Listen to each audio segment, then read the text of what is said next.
बिस्मिल्लाहिर्रहमानिर्रहीम। अस्सलाम वालेकुम नाज़रीन, मैं ਤੁਹਾਡਾ मेज़बान असगर गुज्जर ਤੁਸੀਂ ਦੇਖਦੇ ਪਏ ਗੁੱਜਰ टीवी आरफ वाला। हर रोज़ की तरह ਅੱਜ ਵੀ ਇੱਕ ਜ਼ਬਰਦਸਤ ਗਾਂ ਦੀ ਵੀਡੀਓ ਲੈ ਕੇ ਹਾਜ਼ਰ ਹੋਏ ਹਾਂ। ਉਮੀਦ ਕਰਨੇ ਕਿ ਵੀਡੀਓ ਆਏਗੀ ਭਰਾਵਾਂ ਨੂੰ ਪਸੰਦ ਆਉਂਦੀ ਸਾਡੇ ਚੈਨਲ ਨੂੰ ਕਰਨਾ ਸਬਸਕਰਾਈਬ, ਨਾਲ ਹੀ ਬੈਲ ਦਾ ਬਟਨ ਦਬਾਉਣਾ ਤਾਂ ਕਿ ਹਰ ਆਉਣ ਵਾਲੀ ਨਵੀਂ ਵੀਡੀਓ ਨੋਟੀਫਿਕੇਸ਼ਨ ਸਾਡੇ ਭਰਾਵਾਂ ਨੂੰ ਮਿਲ ਸਕੇ।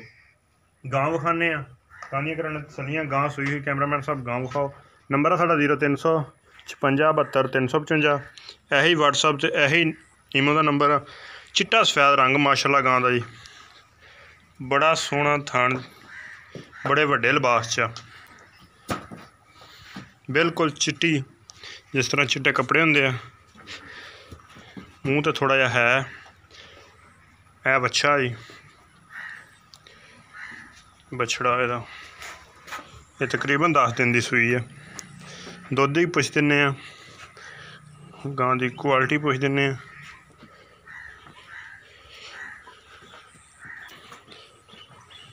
बड़े वड्डे कद च, सैलज भी गावां खानियां, पट्ठे भी खानियां, जिहड़ी चीज़ ते मर्जी इंशाअल्लाह। दुध दा म्यार जबरदस्त आला वा। अगों थोड़ा जिहा गां च क्रॉस आ रीजन दे विच, लेकिन जिस हिसाब दी साम उस तरह दुध भी माशाअल्लाह चंगा वा। ते हुण तुहानूं पुछ के दिन्ने आ चाचे को गां का रेट ते नाल ही दुध ते सूआ। गां भरावां ने वेख ली। अस्सलाम वालेकुम, की हाल चाचा जी? अल्लाह दा शुक्र है जी। किनवा सूआ सूई गां अपनी? ते किन्ने दिनां दी सूई है? 10 दिनां दी। ते हुण हाज़र टाइम अपनी गां को दुध किन्ना जी? 13 लीटर। ते आपां वेचनी है किन्ने दी? 2,70,000। ये कोई प्यार मुहब्बत हो जाएगा जी?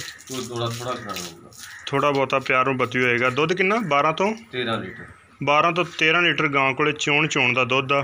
खूबसूरत गां बहुत आ, लेकिन सांभ क्रास आ थोड़ा जिहा विच देसी दा।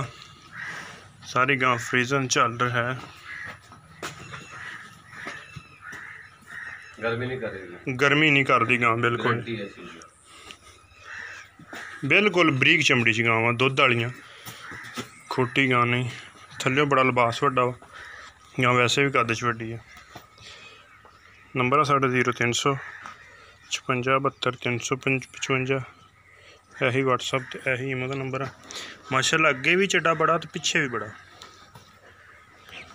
दुध जिहड़ा दस्सिया बिल्कुल इंशाअल्लाह क्लीयर ते फाइनल ही दस्सिया। प्यार च रेट च कोई थोड़ा बहुता प्यार मुहब्बत हो जाएगा। मौके ते आओ, गां दी चवाइयां करो। दो जिहड़ियां गल्लां इंशाअल्लाह दस्सियां ही होणगियां। उम्मीद करने का अज दी वीडियो आएगी भरावां नूं पसंद। Next video बनांगे। अल्लाह हाफिज़।